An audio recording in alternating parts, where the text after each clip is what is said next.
Hey guys, it's Jesse Alton from Mr. Metaverse, and this is the Metaverse Interop Show. We got a great episode for you today. We'll talk a bit about ChatGPT, which is all the rage, and we'll also take a dive into one of my favorite stealth startups, MagickML, and what they've been able to accomplish in such a short time. Stay tuned, and hopefully you learn something.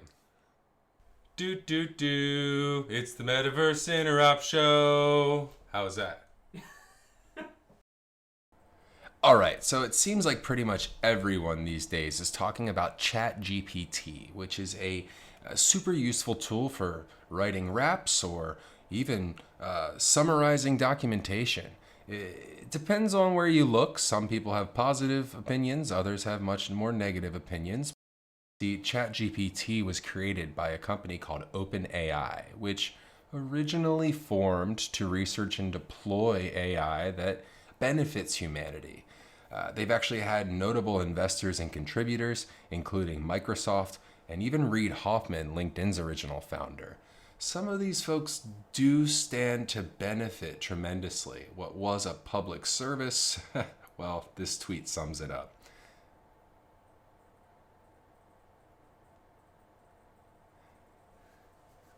On top of that, what started off as a public service, some folks are a little upset with OpenAI's recent valuation. Certain members of the advising pool stand to benefit tremendously. Most notably would be Microsoft. And it's a little risky when you see that OpenAI's valuation has just doubled from where it was 2 years ago in a market like the one that we're in today. Additionally, there's been new scandals aside from the valuation. It seems a lot of students are cheating or potentially cheating using ChatGPT. There's been numerous reports of professors who are catching students cheating on essays, their finals, and it can be a little hard to explain what AI plagiarism is or to even prove that AI wrote your homework. But other more notable members are using it as well. Even Mr. Doob sent out a tweet that was showcasing how he used ChatGPT to summarize the new 3JS announcement.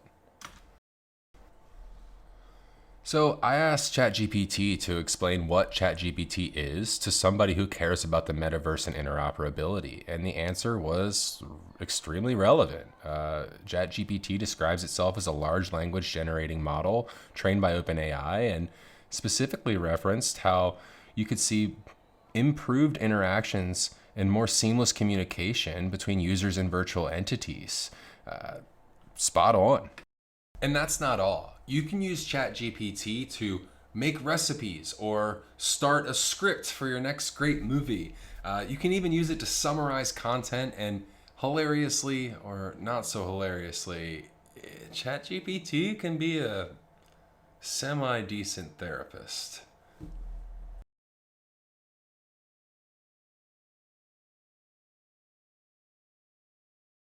And all joking aside, I decided to ask ChatGPT to give me some help putting together a content strategy for the month of February. Once again, ChatGPT was happy to oblige, giving me 4 weeks of high level planning and tastefully included a reference saying, keep in mind, this is just a primer. There are a ton of other AI that are starting to emerge in the market, open source and closed source. For example, this is one of my favorite tools to use. It's Stable Diffusion, which is an open source alternative to some of those other image prompts that you might see. Let's go ahead and type in a prompt and just see what we get.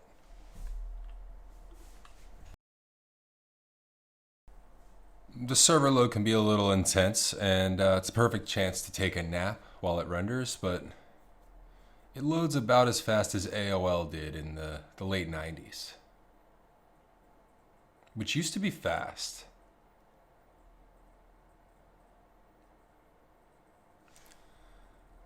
And so these results I'm pretty happy with. I mean, instantly, are they perfect? No, but they serve as an amazing baseline. Here, actually, I'll put the photos up for you here. It would take me hours, if not days, to even get remotely close to this. And, sometimes you just need to get something out of your head, or other times you just want to have fun. Right. So this brings me to what I'm even more excited to talk about today, and that is MagickML, which is a new stealth startup that, well, let me just show you. Hey Maya, how's it going? Hey Moon, it's going great. Just been playing some video games and chilling. How about you? I'm doing really great. Hey, what video game are you playing? Hey Moon, I'm currently playing a lot of Overwatch 2. I don't even like it that much, but I just really vibe with the characters, especially Tracer. How about you? What have you been playing lately? Oh, I've been playing a little bit of Elden Ring. Have you ever played it? Nope, never heard of it. What's it about? It's an RPG game, kind of like the Dark Souls. Have you ever played Dark Souls? Yeah, I've played Dark Souls before. It's one of my favorite games. I'm not as good as I used to be, but I still enjoy it. So you can learn more about MagickML by visiting their Twitter. You can even dive straight into their Discord, but a lot of folks are excited about this work. And one of the most notable implementations comes from a member of OMI, AntPB, who's been working hard on a extension for WordPress that allows you to embed virtual worlds. And now, thanks to the implementation of Magick, sentient AI or NPCs. In this case, Ant literally had their NPC help him pick beer. Now we just need to teach them how to pay our tabs for us. Something that's perhaps most unique about this is that you tell the AI its personality. You can tell it what it likes, what it doesn't like, what it's capable of, and what it's not. It's like if you could tell Siri how to be Siri and quickly roll up your own. It's truly magic. You can get involved with Magick by going directly to their GitHub page, which describes Magick as a visual IDE for no-code data pipelines and multimodal agents. See, Magick is intended to be interoperable and to integrate with other systems. It has a powerful graph-based IDE, real-time agents which can perform actions on their own, social connectors to Discord, Twitter, and more. It can search Google, Wikipedia, you name it. And many of these included tools include voice and image generation as well. So you can very quickly create a truly intelligent personal assistant or chatbot or therapist. So once he got comfortable with the tool, Ant actually submitted a proposed extension to OMI to essentially create an empty socket to be able to plug in personality modules like this, whether it's Magick or a future company. So now we have a high-level understanding of what MagickML is, but let's take a look at how you can start making magic spells using the MagickML system. See, the code is available open source on GitHub, and you can start experimenting with it today. Spells really provides a unique marketplace for creators.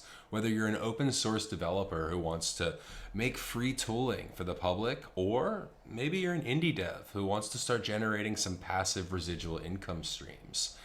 MagickML and the spells concept has a little something for everyone.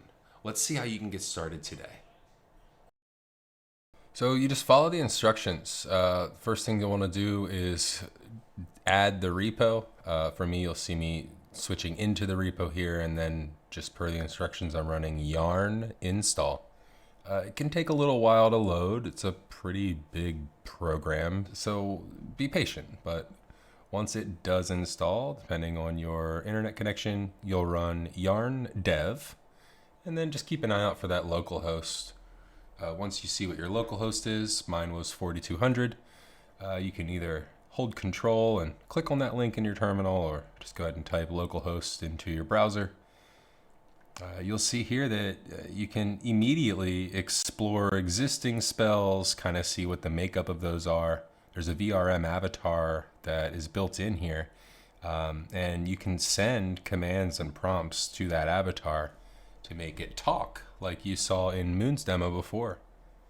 It's a node-based UI, so if you've ever used something like geometry nodes in Blender, it should be familiar.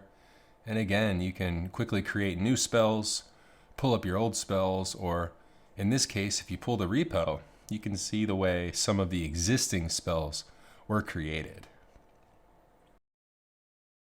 And for a more complex node structure, check this out.